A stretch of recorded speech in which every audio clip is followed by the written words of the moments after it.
Sziasztok, Adri vagyok a The Lazy Arts-tól, és az előző videóban megmutattam nektek, hogy hogyan készíthettek meglévő pólótokból szabásmintát, és azt hogyan vágjátok ki az anyagból, és ebben a videóban megmutatom, hogy hogyan is varjátok össze ezeket a darabokat, hogy a végén egy pólót kapjatok. Ehhez a projekthez egyébként az anyagot kb. 500 forintért vehettem. Időben a projekt kb. 4,5 órát vett igénybe, amiből 1 óra volt a szabásminta elkészítése, fél óra a kivágás, és 3 óra pedig a varrás. Az anyagokhoz egy ilyen világosabb cérnát választottam, ezzel dolgoztam végig az egész folyamat alatt. Elsőként a póló fő paneljeit fogjuk összeállítani, mivel nekem, ahogy láthatátok az előző videóban, a párnahúzat széle adta a pólópaneleknek a szélét, ezért nekem ezek már össze vannak varva, de egyébként is a póló vállával kezdeném a varrást, és ahol lehet francia szegést fogok alkalmazni, itt is így lesz, ezért a póló darabokat először a rossz oldalukkal egymás felé varrom össze, tehát úgy, hogy a póló jó oldala néz felém. Először gombostűvel összetűzöm a paneleket, és utána a varrógéppel minél közelebb varrok a póló széléhez. Ez esetben egyenes varrással a tűt a lehető legszélső állásba állítom, és így egy kb. 3-4 mm-es szélt hagyok a varrás mellett. A varrás elején mindig visszafelé varrok egy kicsit, hogy stabilizáljam a varrást, ezt tudjam kibomolni, és a varrás végén is tegyétek ugyanezt.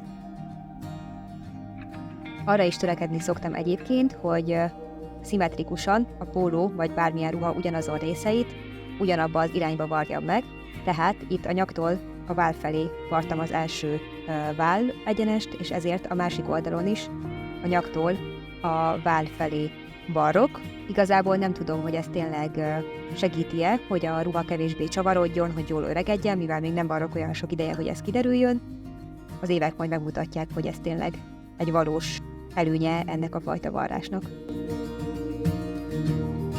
Miután összevartuk a rossz oldalával egymás felé a két panelt, ezután le kell vágni bármilyen kiálló részt, vagy nagyon festő szélt az anyag szélén, és ezután átfordítani, hogy az anyag jó oldalai nézzenek egymás felé, és a rossz oldala nézzen felénk, és így is le kell tűzni az anyag széleit, és végigvarni egy nagyobb varrás ráhagyással, mint ahogy az előbb tettük. Én ezt úgy szoktam csinálni, mondjuk 1-2-vel följebb állítom balrább tűm helyzetét a legszélsőhöz képest, és így egy kb. 6-8 mm-es varrás ráhagyással varrom végig ugyanazt az egyenest. Arra figyeljetek a megtűzésnél, hogy minél inkább addig gyűrögessétek az anyagot, amíg eljuttok az első varrásnak a vonaláig, tehát nincsen benne felgyűrődött anyag, mert ekkor lehettek biztosak abban, hogy jó vonalon fogtok majd varni a második varrásnál is. Tehát itt is végigvarrom mind a két vállegyenest, és utána ezen a ponton, hogyha a póló oldala nem lenne összevarva, akkor belevarnám még nyitott állapotban az ujjakat, és utána egybe varnám össze a póló oldalát az ujjaknak a hónaj vonalával, viszont mivel már nekem össze van állítva a pólónak az oldala, ezért a másik újbevarrási módszert fogom alkalmazni. Egyébként az oldalát is a pólónak ilyen francia szegéssel csinálnám meg, én ha lehet, akkor ezt alkalmazom a szélek eldolgozására. Tehát a másik újbevarrási módszerhez először össze kell varnunk az ujjaknak az alját, ugye a hónaj vonalát, hogy egy hengert kapjunk tulajdonképpen, amit aztán majd beilleszthetünk a pólónak az új nyílásába. Ezt a hónaj vonalat is én francia szegéssel fogom megcsinálni, ugyanazt kell csinálni, mint a póló vállainál, tehát először a rossz oldalukkal egymás felé összevarni az egyenest, majd egy nagyobb varrás ráhagyással átfordítva a jó oldalukkal egymás felé.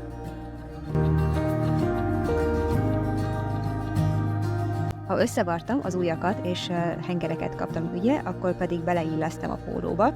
Na itt nagyon figyeljetek, hogy jó oldalát illeszítek jól a pólóba. Én is először rossz irányba raktam bele. Itt mindig segít, hogyha kicsit pár helyen beletűzöd a pólót, és utána megpróbálod kifordítani úgy, ahogy gondoltad, hogy jól jön ki, hogy úgy lesz a póló, hogy a varrat belül van, és a jó oldalak néznek kifelé.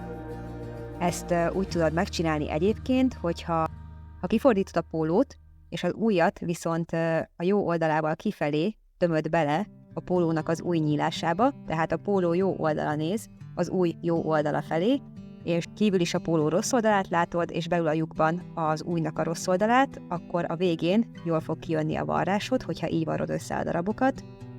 De szerintem mindig biztosabb, hogyha pár helyen megtűzöd, és ellenőrzöd, hogy ha kifordítod, akkor jól jön ki az egész. Az új illesztésénél egyrészt hozzáillesztem a hónaj vonalamat, a hónajvarrást a póló oldal varrásához. Ugye, hogyha kiterítve csinálod ugyanezt, akkor itt a két szélponthoz illesztenéd az ujjnak a két hónajpontját.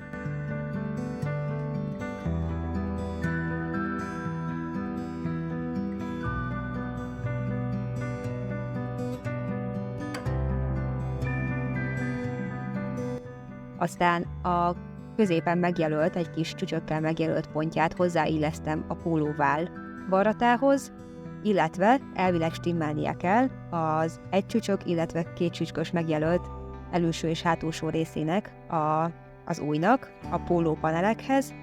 Ugye ezek is segítenek az illesztésben, akkor is, hogyha ki van terítve az egész, és úgy csinálod. Illetve így lehetsz biztos benne, hogy ugye a két tükrösen kivágott ujjból jó ujjat raksz a jó lyukba, ugye, hogy ugyanannak a jelölésnek kell az ujjon és a panelen egymás mellett lenni. Tehát itt, hogyha az egy csücsköm kerülne a hátsó két csücsökhöz a panelen, akkor tudom, hogy a másik ujjat kell ebbe a lyukba raknom, hogy jó oldala nézzen kifelé majd a végén. Ha megtűzted az említett illesztési pontokat gombos tűvel, akkor még pár helyen a pontok között tűzd meg az anyagot, és utána jöhet is a varrás. Úgy a legegyszerűbb körbevart ujjakat megvarni, hogyha egykarúsítod a gépedet, tehát leveszed a kis tárolót a gép elejéről, legalábbis nálam így van, és így rá tudod húzni az egész új nyílásodat a varrógépre, és szépen körbe tudod majd varni a kar körül. Ezt a varrást simán fogom csinálni, nem lesz francia szegés, és a végén majd cikcak varrással fogom eldolgozni az anyag szélét. Itt ugye a kb. 1 centis varrásráhagyást állítom be a tű pozíciójával a varrótalpnál, amit a szabás minta kivágásánál hozzáadtam a darabokhoz. Tehát simán körbevarrom az anyagot, itt az elején nem feltétlenül varrok visszafelé is, ugyanis ugye ugyanide fogok megérkezni a varrásnak a végén, és ott fogom rámenni a varrás elejére, és ráerősíteni még pár visszafelé öltéssel, de ha nagyon biztos akarsz lenni, akkor az elején is nyugodtan csinálhatsz visszafelé varrásból pár öltést. A körbevarráshoz még annyit, hogy én mielőtt visszaérek a varrásom kezdetéhez, leszoktam vágni az ott kilógó cérnaszálakat, hogy semmiképpen ne gubancolódjon bele a gépembe. Ha kész vagyok ezzel az ujjal, akkor pedig ugyanezt megismétlem a másik oldalon.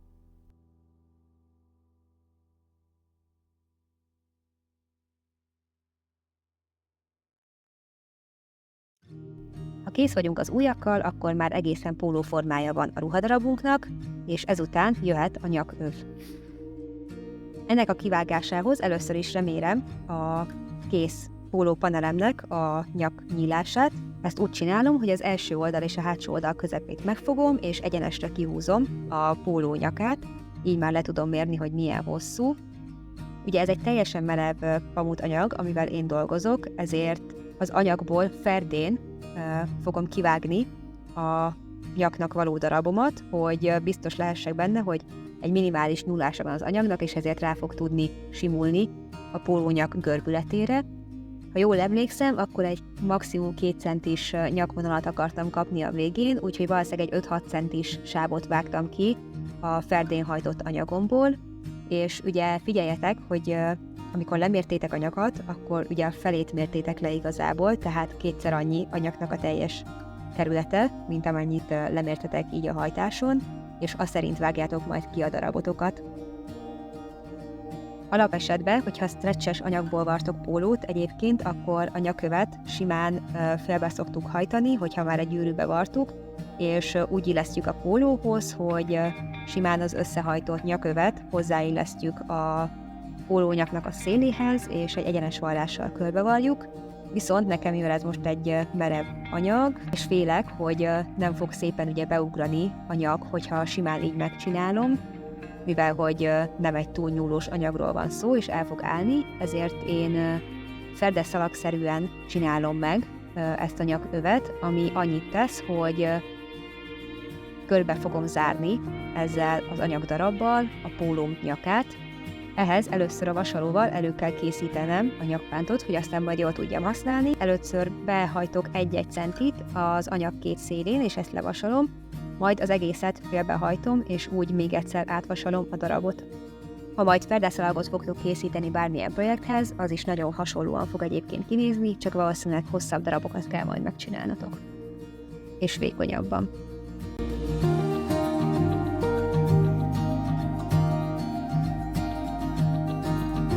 Ezután, ahhoz, hogy rá tudjam varni a ruha nyakára ezt a kis anyag szalagomat, először össze kell varnom a két végét, ehhez teljesen kihajtogatom azt a részt, amit össze szeretnék varni, és összetűzöm őket, majd kb. 1 centire az anyag szélétől végigvarrom egy sima egyenes varrással, az elején és a végén visszafelé is varrok.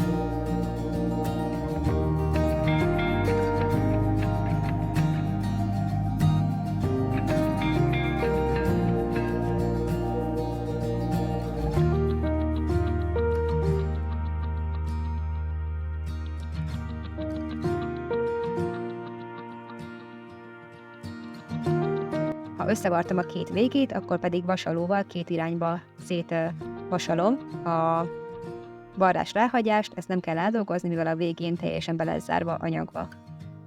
A nyak és a póló összeállításához először is jó oldalukkal egymás felé körbe kell tűznöd a nyak részt a főpaneleken.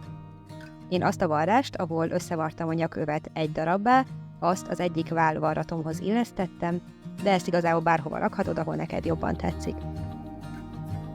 Mivel én azt akartam, hogy minél jobban rásimuljon a póló nyakára ez az öv, amit csináltam, ezért kb. 1 centire a póló nyakától vittem végig a nyakövemnek a szélét, és úgy tűztem végig körbe az anyagom. Így utólag abszolút azt mondanám, hogy a varrás ráhagyást is, tehát amit bevasaltam, azt is mondjuk 2 centire venném, hogy hozzáilleszthessen közvetlenül a főpanelek széléhez az övnek a szélét, mert úgy sokkal pontosabban tudom végigvinni, és kevésbé kell figyelni, hogy biztosan mindenhol jól tűzöm meg.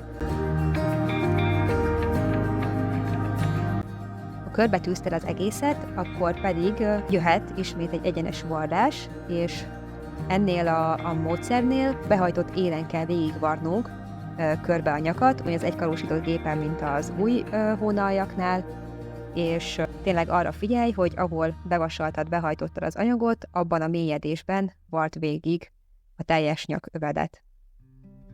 Én a gombos tűket egyébként a varrás irányra keresztbe szoktam beletűzni az anyagba, mert így, ha elfelejtem kivenni, akkor is nagy valószínűséggel gond nélkül át tudok menni rajtuk, nem fog eltörni a tűm, viszont általában ki szoktam venni a tűket, még mielőtt aláérne a varrótalpnak, mivel talp se tud olyan jól menni, hogyha nagyon megemelkedik valamilyen idegen tárgytól. Főleg éves szélek varrásánál érdemes gyakran ellenőrizni az alsó anyagot, amit nem látsz, hogy nincs begyűrődve.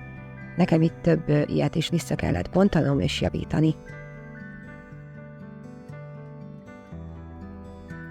Következőnek rá fogjuk hajtani ezt az övet az anyagra, viszont előtte figyelj, hogy bármilyen jelölésed van, ami kilóg a nyaknak a széléből, akkor azt vágd le előtte, nehogy kitüremkedjen, vagy látszódjon, miután végeztél a varrással.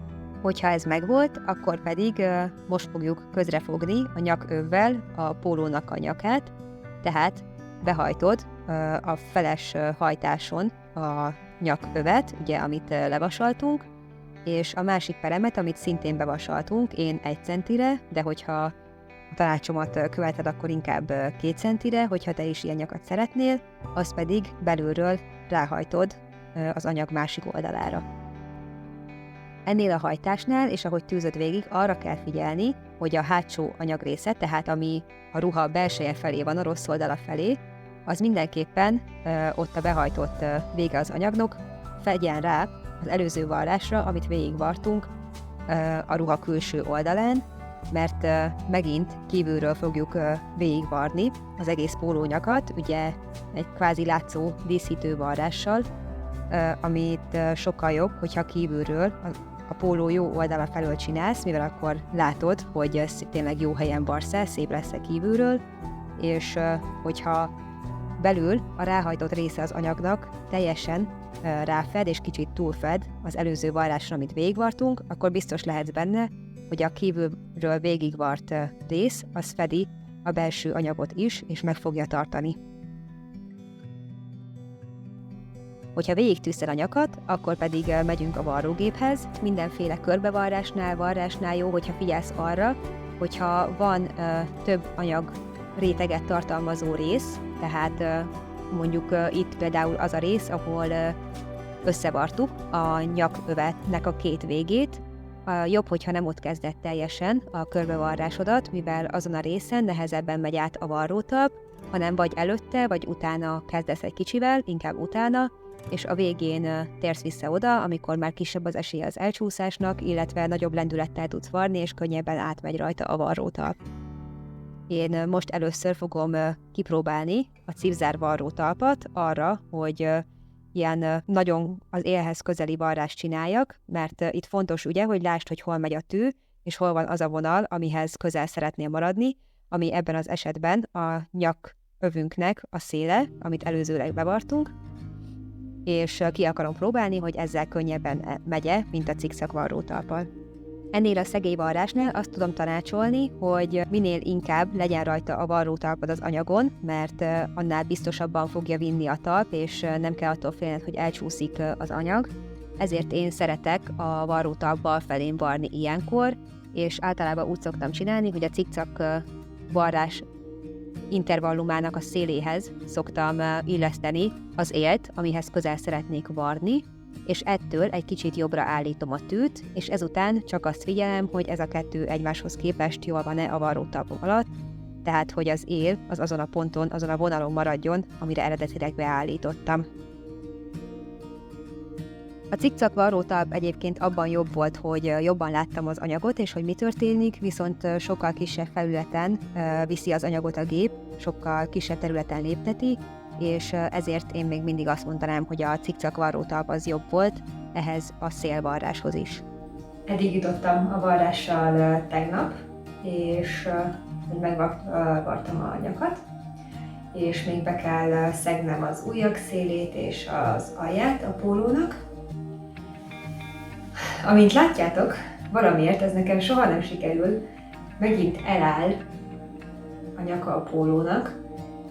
Nem tudom pontosan, mit ronthatok el, de ez már a sokadik alkalom, úgyhogy szerintem azt tudom javasolni, hogy egy 1-2 centivel rövidebb feldeszalagot csináljatok, hogyha nektek se nyúlik az anyagotok, mint maga a póló nyaka, és akkor hát, ha szebben be tud menni, bejel fog állni, illetve hogyha nyúlós anyaggal dolgoztok egyébként, akkor kicsit máshogy is meg lehet oldani a nyakat, de akkor mindenképpen kisebb darabot vágjatok, mint a póló nyaka, mert ugye az nyúlik, és fel tudjátok majd úgy is húzni a pólót, illetve én úgy láttam, hogy ha alapból nyúlik az anyagotok oldalirányba, szóval nem a szálirányra, arra is nyúlhat, de hogyha oldalirányba nyúlik, akkor elég oldalirányba kivágni a nyakrészt, és nem kell ferdén, mert az már túl nyúlós lesz. Szóval az a tervem, mivel nem akarom újra csinálni az egészet, hogy kibontom a varrást, és belefűzök egy gumit anyagba, akkorát fogok belefűzni, amekkora anyag hossza, és csak annyiban fog behúzódni, ahol összevarrom a gumi két végét, mivel nem akarom, hogy nagyon behúzza, csak azt szeretném, hogy lelapítsa a tetejét. Meglátjuk, hogy sikerül. Illetve az ujjakat és a póló alját még kétszer be kell hajtanom, levarni, és akkor kész vagyunk a pólóval. Ahogy látjátok egyébként, egyéb problémák, hogy nincs annyira elég mozgástér a hónajnál. Ugye ez annak is köszönhető, hogy bár a szabás mintán megnagyobbítottam ezt a részt, kitágítottam az alappólóhoz képest, viszont ugye az anyagon végül nem volt annyi hely, hogy ezt a változtatást átvigyem, és látszik, hogy itt ez kicsit hiányzik is. Abszolút hordható és nem kényelmetlen a póló egyébként, csak ha mondjuk előre tolom a kezeimet, akkor érezni, hogy itt azért bemegy az anyag. Szóval nyilván ez se lett tökéletes, de meglátjuk, hogy egy hordható, kényelmesebb eredményt tudunk-e hozni ki a végén. Szóval remélem sikerül a gumizás, ti tanuljatok ebből, és ne kövessétek el ugyanazt a hibát, mint én.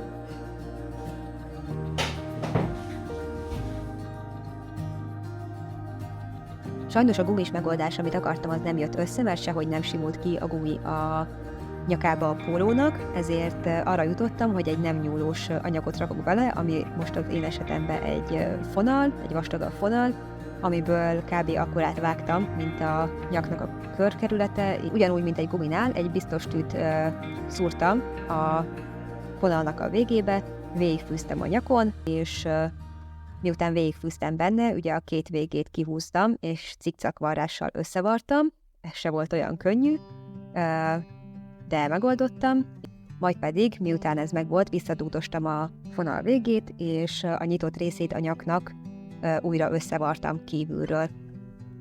Így ez kicsit összehúzta a pólónak a nyakát, ezzel nem volt olyan probléma, hogy nem simul ki, szépen végig simult az anyagon. Egy kicsit látszik, hogy valami fura a póló nyakával, de eddig senki nem jegyezte meg egyébként, persze lehet, hogy csak udvariasak akartak lenni, és kényelmesen is tudom hordani. Ezután jöhettek az éláldolgozások. Először is felhajtottam az ujjnak a végét kétszer.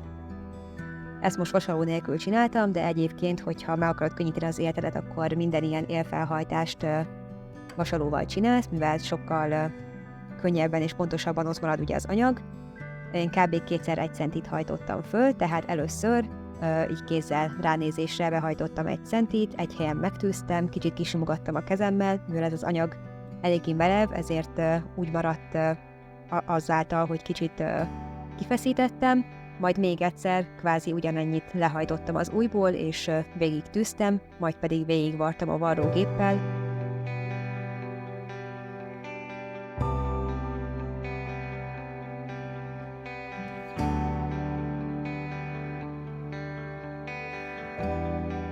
Sokan egyébként kívülről varják végig ezeket a szegélyeket.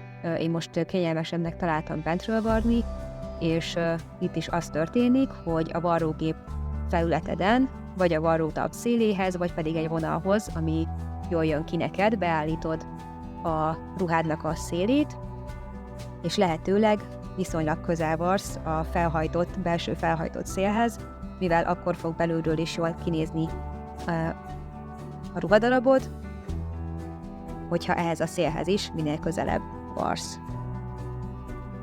Tehát ezt megcsináltam a másik ujjnál is, ezután pedig a hónaljakat tisztáztam le egy cikcakvarrással. Én egyébként nem nagyon szeretem a cikcakvarrást, de végre kezdek rájönni, hogy hogyan is kell csinálni. Eddig simán végigvartam egy cikcakot, úgyhogy a jobb oldalán is maradt anyag, viszont most úgy csináltam, hogy a tisztázatlan élét a ruhának kb. A cikcakvarrásnak a széléhez illesztettem, egy kicsit jobbra, szóval, hogy ne teljesen a levegőbe kapjon a tű, hanem még az anyagba, és így vartam végig cikcakvarrással a ruha szélét, és ezáltal sokkal inkább láttam, hogy kvázi fixálja a foszló szélét az anyagnak, ez a cikcakvarrás, és végre rá is kerestem, és tényleg így kell csinálni a cikcakvarrást, nem tudom, hogy 1 év alatt miért nem kerestem rá, de így tudom ajánlani, hogy ezzel próbálkozzatok, nem a legszebb, de elvileg hatásos. Ezután pedig már csak a póló alja maradt, azt kell 2-szer felhajtanunk. Itt viszonylag sokat hajtottam föl, mert nem akartam, hogy túl hosszú legyen a póló. Jobban szeretem, hogyha így kb. A hasam aljáig ér, és könnyen be tudom tűrni anélkül, hogy felgyűrődne. És ezért én kb. 2x2 centit hajtottam föl, tehát elsőleg 2 centit, ugyanúgy kifeszítettem az anyagot, mint az ujjnál, jobb pár helyen letűztem, és utána, anélkül, hogy kivettem volna a tűket, még egyszer lehajtottam, majd letűztem ezt a lehajtást is, és kivettem az első körös tűket, hogy ne varjak majd át rajtuk a varrógéppel.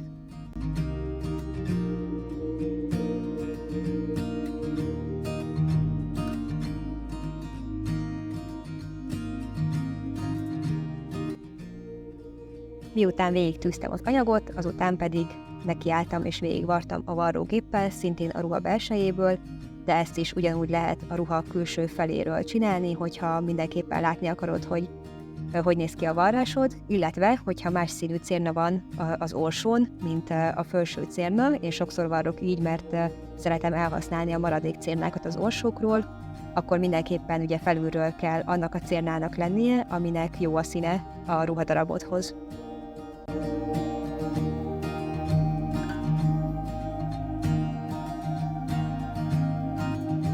Ezután kész is volt a pólóm, és most láthatjátok, hogy milyen lett a végeredmény.